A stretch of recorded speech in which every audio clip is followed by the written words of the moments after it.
This episode is brought to you by Honda. When you test drive the all-electric Prologue SUV, there's a lot that could impress you about it. There's the generous passenger space, the clean, thoughtful design, and the intuitive technology. But out of everything, what you'll really love most is that it's a Honda. Visit honda.com/EV to see offers. Ryan Reynolds here from Mint Mobile. I don't know if you knew this, but anyone can get the same premium wireless for $15 a month plan that I've been enjoying. It's not just for celebrities. So do like I did and have one of your assistants switch you to Mint Mobile today. I'm told it's super easy to do at mintmobile.com/switch. Upfront payment of $45 for 3-month plan, equivalent to $15 per month required. Intro rate first 3 months only, then full price plan options available. Taxes and fees extra. See full terms at mintmobile.com. Halliday presents, in the red corner, the undisputed, undefeated Weed Whacker Guy. Champion of hurling grass and pollen everywhere. And in the blue corner, the challenger, extra strength Halliday. Eye drops that work all day to prevent the release of histamines that cause itchy allergy eyes. And the winner by knockout is Halliday. Halliday, bring it on. From the Fifth Quarter Studios in Madison, Wisconsin, you're listening to Coach Unplugged. And now, your host, Steve Collins. Hey, everybody. Welcome to Coach Unplugged. I'm so happy you decided to join us today. Before we jump into the podcast, I'd like to give a big shout out to our two sponsors. First of all, Dr. Dish, the number one shoe machine on the market. We own 3 of them, and I can tell you personally, even before they became sponsors, their customer service is second to none. Every time I've had any issues with any of my machines, going back to the way old ones, they've always taken really good care of me. Also, go over and check out Teachhoops.com. Oh, and mention us, and they'll give you $450 off. Mention Coach Collins or Coach Unplugged, they'll give you $450 off. Also, go over and check out Teachhoops.com for coaches who want to get better. We always tell our players that they should be working on their craft. I challenge you to work on your craft. Come over, join a community of like-minded coaches who want to make this game better. It's the reason I started Teachhoops, is to help pay the bills for all these podcasts, but even more importantly, to give back to this great game that has given me so much. And to set up a roadmap for you to be successful, not only on the court, but off the court. And we offer a 14-day free trial. So come over and kick the tires around, see if you like it. And let's head off the podcast. I just spent an hour and a half in the grocery store shopping for my parents and my mother-in-law. So it was like, oh my God. It was like a war zone, to be honest with you. Did they restock? They did. And they have so I jumped in, like 7 to 8 is for elderly, and then I jumped in at 8. Okay. And it wasn't too busy. So it was good. I mean, there's a few things missing, but right. They say they're well stocked for 3 weeks at least, 3 or 4 weeks. So are you not even like going? Well, my dad's 86, my mom's like 81 or something, and okay. I don't ask how old my mother-in-law is, so they shouldn't be out actually. So it's fine. I kept my winter gloves on and sanitized when I got home best I could. But yeah. All right, go ahead, shoot away. You got questions? I do. Yeah. So okay. I'm just switching into the teaching field, and okay. It's going to take me like a year and a half to finish. It's going to be like a master's in special ed. Well, if you're a special ed teacher, you'll get a job. I can tell you that. That was part of the reason why I wanted to do it. I mean, I have a little experience with it. Right. Substitute teaching and stuff like that. Okay. But yeah, and I've talked to some of the guys I've coached with that's been special ed teachers, and they said that's the field to go into. Right. If you want to get a job or get hired to be a coach, probably a good, because there'll usually be an opening. I know there were jobs I was looking at early, and I was a math teacher, and there weren't any open. I mean, they wanted math teachers, but there weren't any openings. Wow. So, okay, cool. Yeah, so I think that's a good move. Okay. Yeah, and then the other thing I was wondering is, like, for you personally, like, would you still coach if you weren't a teacher? Like, I mean, if you didn't teach, I messed up the question. Would you still teach if you weren't able to coach, or would you do a different profession? That's a loaded question. Would I be a teacher if I had to do it over again? That's a great question. I don't really love where the profession's gone, to be honest with you, but I'm a math teacher, so I think the swing is going to come back. I mean, I've never gone to work a day in my life, so that's a good thing because I'm actually missing my students and stuff right now. Yeah. So from that standpoint, I wish I was compensated the appropriate way a teacher should be. So that would be my only issue with teaching. Would I coach and not teach? It's done. I think it's harder. It's definitely harder. Really? I think so. It's much. First of all, I would never take a job that I wasn't in the building probably teaching. In retrospect, and the reason being is those relationships you build with the kids. I even see it when people are in middle schools and they better have really good assistants in the high school. And again, it depends on the size of the community. If it's a small community, it might be a little bit easier. But the amount of brush fires I've put out in 25 years, the amount of little things I've had to deal with, even all the stuff with this coronavirus and kind of connecting with my guys before school shut down, because I knew I could just feel it coming. I think that's just super important. Coaching is so much. I mean, if you're Tony Bennett, then it's about getting guys. Right. He's a great X and O guy, but it's about getting guys. Those guys, it's about getting guys. When you're a high school coach, it's about having players and developing them, but it's also about the relationships. Because you don't want to lose them to soccer, you don't want to lose them to football. Right. Oh yeah. So all those things, and then some of my best players over the last 10 years have been football players, but they were football players that were playing basketball. They weren't basketball players that were playing football. So, which is fine, but I had built that relationship where it's still important enough to them and they were competitive enough. So that's why I think being in the building is right. Crazy important. Like I've said on some of my podcasts, I have food in my room all the time. I mean, I got to go in on Friday because that's our day we can go in. And I got to I have food in there all the time because that's the way they come see me. Right. Otherwise, they won't want to see you as much. No, but I don't leave my room a lot. I'm teaching, and it's like I'm not getting out. And I have some of them in class, but they will come to me if I have food, which is good. It's like a way to a teenage boy's heart is through his stomach. Oh, for sure. Yeah. So I always have food.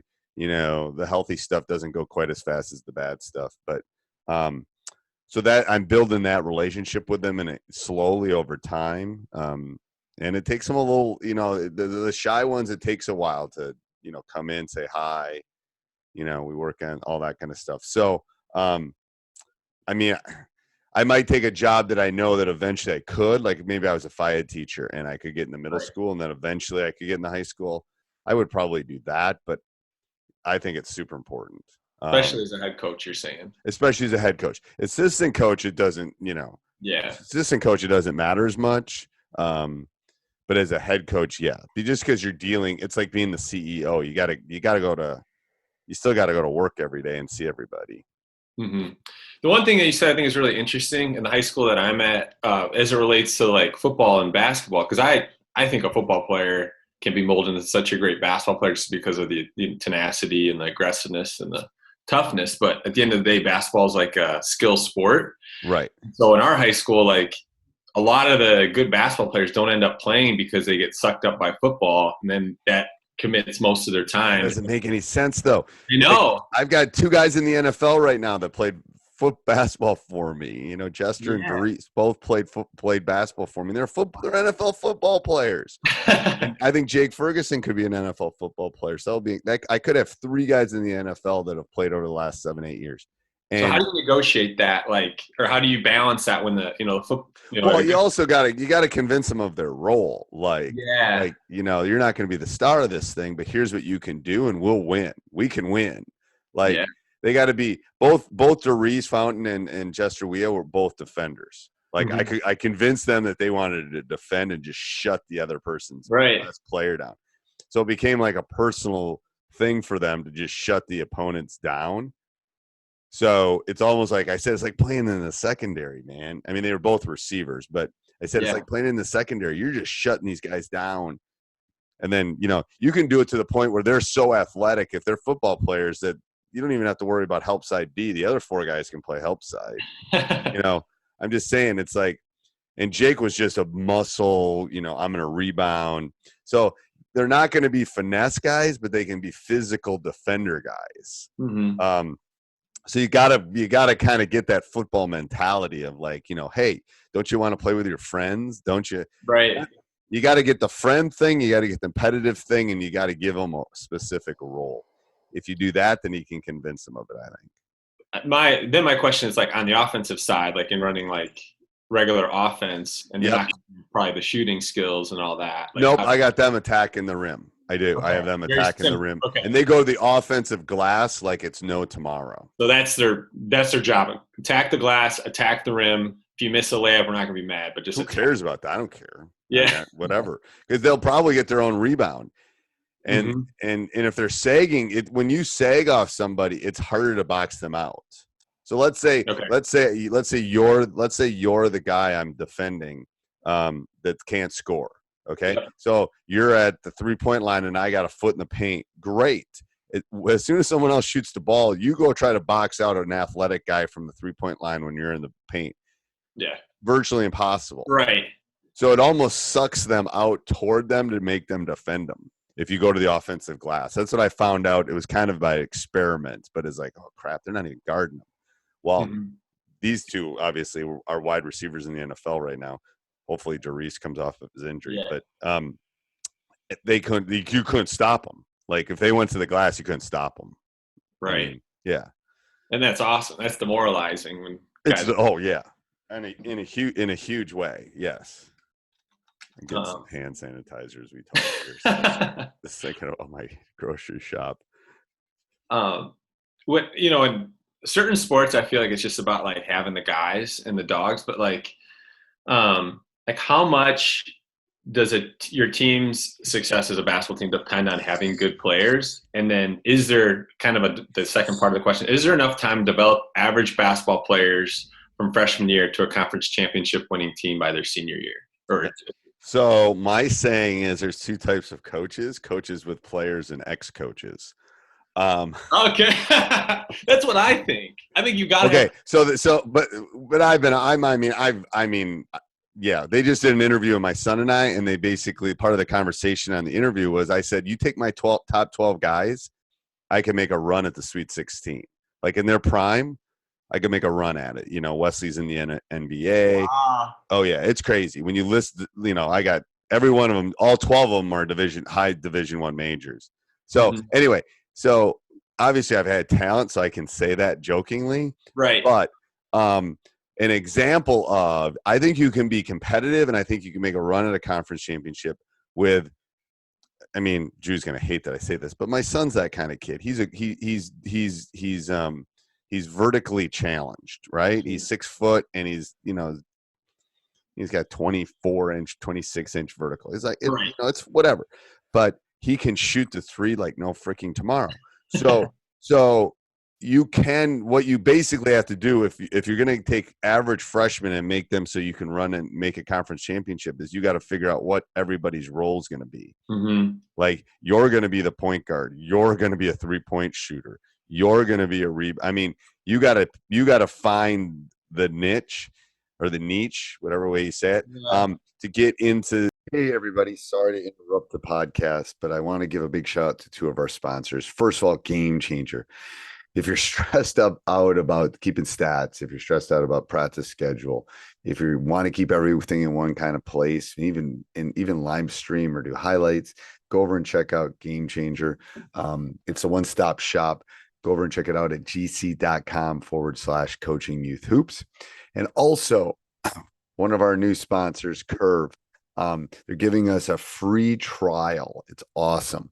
If you're looking for something that we're going to revolutionize and transform your program and the pro level science behind it, Curve is the answer, CRUV. They're offering a free trial.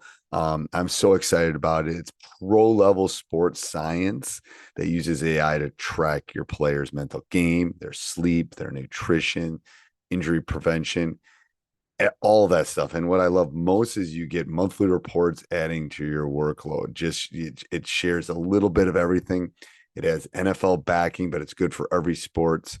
And these free trials are limited. So go over to coachingyouthhoops.com/health to get your free trial. It's great. I'm so excited about it. And I hope you go over and check it out. And let's head off to the podcast. To play. So when I have my postseason meetings with my guys, which I only got through half of them before this lockdown. Jeez. So I'm not sure. I'm going to do them in a park in June or something. Basically, I spell it out. I'll tell kids, I said, and I'll use Drew's example. I said, the only reason he got on the court is he didn't turn the ball over. Like his turnover, he's like 8 turnovers in the entire season, and he could shoot the 3. He figured out how to get on the court. That's what I tell kids. It's like, what can you bring to me so I have to play you? You know, maybe you're the ball handler and I have no other ball handlers. Great. Then I'm going to have to play you. Or maybe you're Doris or Jester who can defend and I'm going to play you. So you can do that. It's just you got to find the right kids that are willing to buy in. I'll take the average kid that I can make above average rather than the above average kid that can be exceptional, as long as they have the right attitude. Because that average kid is going to run through a wall for me, and when we have to pull the ball out, it's going to do what we need to do. The above average kid they might think they know more than me. So yes, you can do it. It just takes a lot more work, and hopefully they're a little bit above average by the time they're freshmen. And that's where the youth program comes in.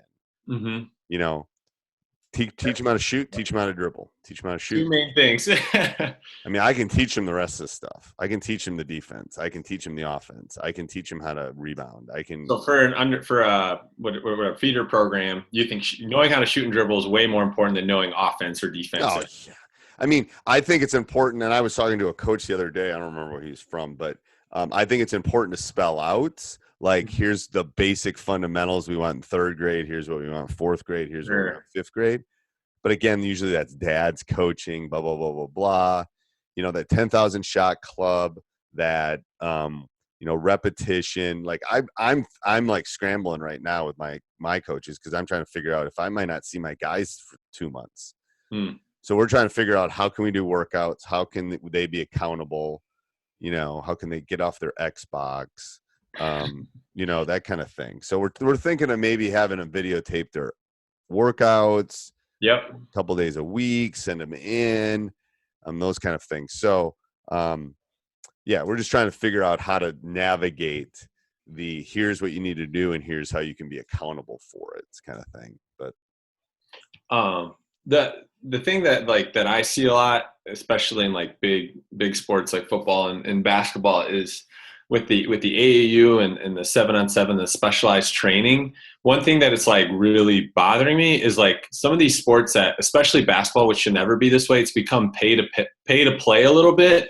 And like we go to school and you won't see one non-white kid at all on any of the basketball teams. And granted, like we're a mostly white school, but there's kids in the building that would play, but they can't afford like even the high school camps. And what's the rule? What's the rules on contact in your state? I don't know. What do you mean by that? Can you have contact off season? Can you work them out? I mean, I don't think you can specific. I don't. That's what I want to learn. You got to learn those rules, because like I can't if we're in school right now, I can't do anything with my guys. Then once the summer comes, and there's like I have 5 contact days. I can run stuff outside of school. There's other contact things that I can do that I can't do right now. So. Brace the rudders! Raise the sails! Raise the sails! Captain, an unidentified ship is approaching. Over. Roger. Wait, is that an enterprise sales solution? Reach sales professionals, not professional sailors. With LinkedIn ads, you can target the right people by industry, job title, and more. We'll even give you a $100 credit on your next campaign. Get started today at linkedin.com/results. Terms and conditions apply. The new McCrispy Strip is here. Dip approved by ketchup, tangy barbecue, honey mustard, Sprite, McFlurry, Big Mac sauce, double dipped in buffalo and ranch, more ranch, and creamy chili McCrispy Strip Dip. Now at McDonald's. Ba-da-ba-ba-ba. Yeah, that's what you have to handle that, like for the kids that like, because I hate that like only the kids that have money to right. go. Well, the other kids just need some direction. They probably all got a phone. Right. yeah, 100%. You know, and you know, I can send you some workout stuff. We're working on ours right now, but so I mean, they all have access to YouTube, and they need a ball. You know, right? Exactly. All they need is a ball. There's a basket somewhere they can find outside, especially if the weather's. Where are you located? Northwest suburbs, so Arlington Heights, Mount Prospect, just Chicago. Yeah, Chicago. Yep. My sister-in-law used to live in Libertyville. Oh, sure. Yeah. That's cool. In Naperville, and I had a friend when growing up that lived in Oak Park. Okay, sure. Yeah, they're the first city to shut everything down. Who was? Oak Park. Oak Park. Yeah. Yeah. So and then what you have to do is you have to find a family that's willing to adopt one of those high-risk kids and take them along on everything. I'm dead serious. Yeah. It's like the Sandra Bullock movie. What movie was that? Inside. Yeah. It's got to be like that. Like, I'm not literally saying move in with them, but like, you know, this will make Johnny better. What you do is convince that parent that this kid will make their son better too. It will. Right. So that's where you gotta kind of build that, you know, bridge those gaps. But yeah, I mean, there's a lot more stuff than when I was growing up for them as far as access goes. But you're right. You got to go, quote unquote, recruit those kids in your school and say, hey, you got to come out. Yeah. Because they're already walking in the hallways. You're not recruiting them. You're just recruiting them to play basketball now. You got to get them young. Yeah, but that's what I noticed too. Is like by sophomore or even junior year, they're like cashed out because they think like, well, there's no chance. Right, there's no chance. I'll go play football. I'll run track. I'll do. Yeah, I agree. So I don't know how much time we have. I should have said that in the beginning. That's all right. Keep going. I gotta run the groceries at some point, but we're good. Okay. Yeah. This is my birthday, and like this is like I was so excied that you like. I'm sorry. Happy birthday. Yeah. Well, I mean, talk to me on my birthday, dude. That's like a punishment. No, like coaching is just like where I feel alive. But like I would love to be a head coach, and the reason I'd want to be a head coach of basketball, like football and baseball were my sports, but the reason I want to do basketball is because I think basketball is like a more manageable group. Football, I think, is going to be going away on the high school level. Okay, so here's a couple things. First of all, I agree. I love having 12 to 15 guys. Yeah. Because I can actually build a relationship with them. That's the first thing. And I'm not like, there's the secondary coach, there's that. I don't love that.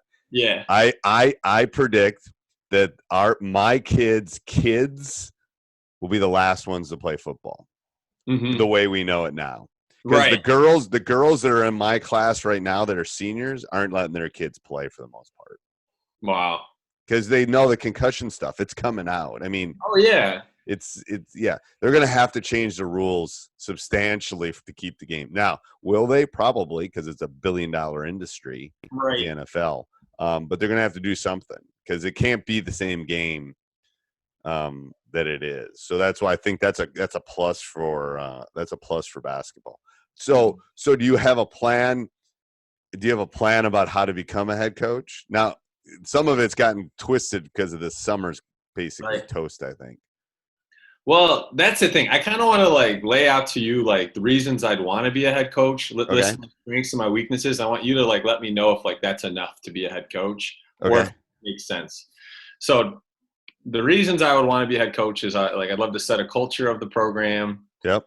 Love to positively impact and mentor coaches and then build positive relationships with the students and really hopefully help them, you know, with whatever they want to do post high school. And then the last one is my hope as a head coach is to get the best athletes to play and do my best to create equal opportunities for the best players to play and not let politics get in there. Perfect. I mean, that's the perfect reason to go into it. Okay. But then like my strengths and my weaknesses, I feel like is what hurts me. Like My strengths are like super positive. I hate like negative coaches. Okay. Competitive, love to win, building individual relationships are my positives. But then my weaknesses is like I'm not next to those guys. Like I'm not a creative play designer. Right. I'm not super organized and efficient at this point. But like I just know I won't be the smartest guy in the room. That's okay. You don't have to be the smartest guy in the room. Trust me.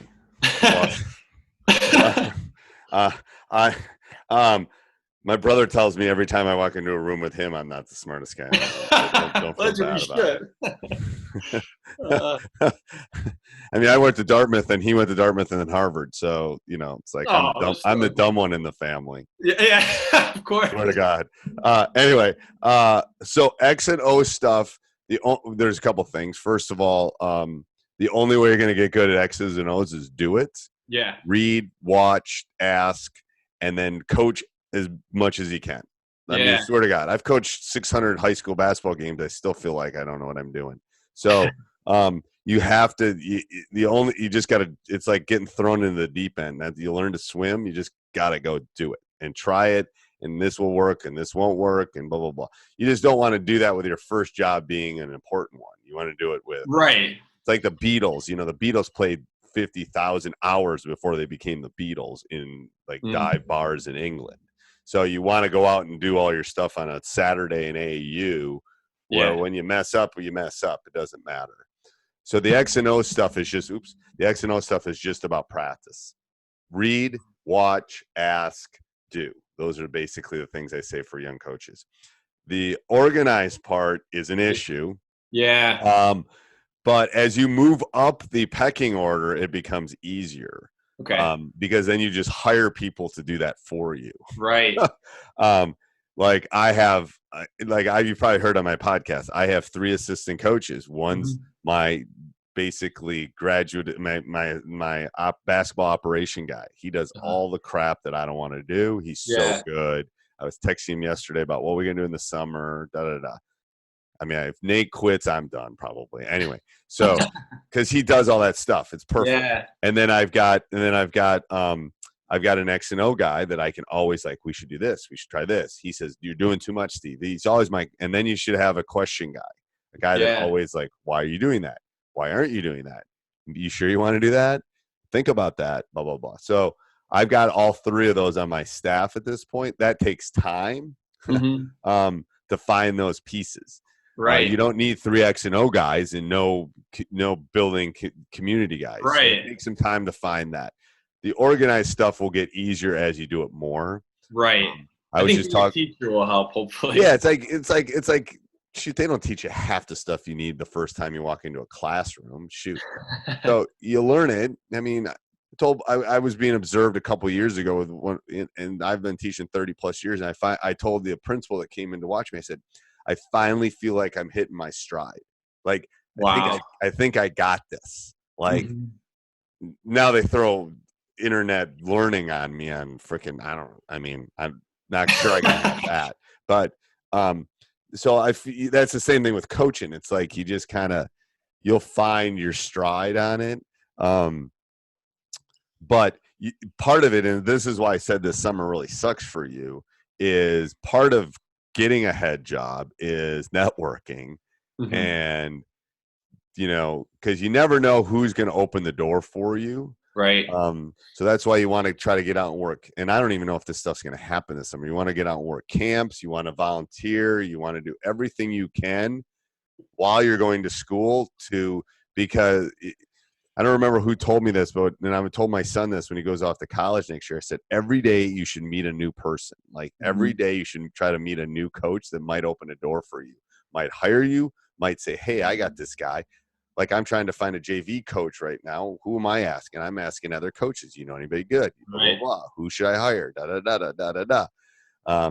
Because they're like kind of my AAA. And then they come up to me with me and my 3. So it's like, you never know. Someone throws a name, I'll look into that. Da, da, da. So, camps, networking, anything you can do for that in your area. If you're going to stay in the Chicagoland area, shoot, there's tons of jobs. Hey everybody, thanks for listening. If you'd like to support us, go over and check out teachhoops.com for coaches who want to get better. Also, subscribe and like. We do appreciate those. Have a great day. This podcast is part of the Sports Social Podcast Network.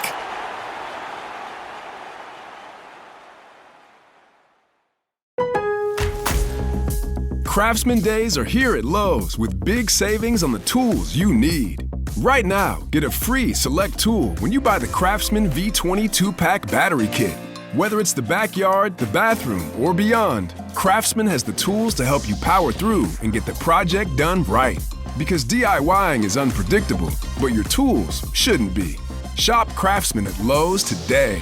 Valid through 6/18 while supplies last. Selection varies by location.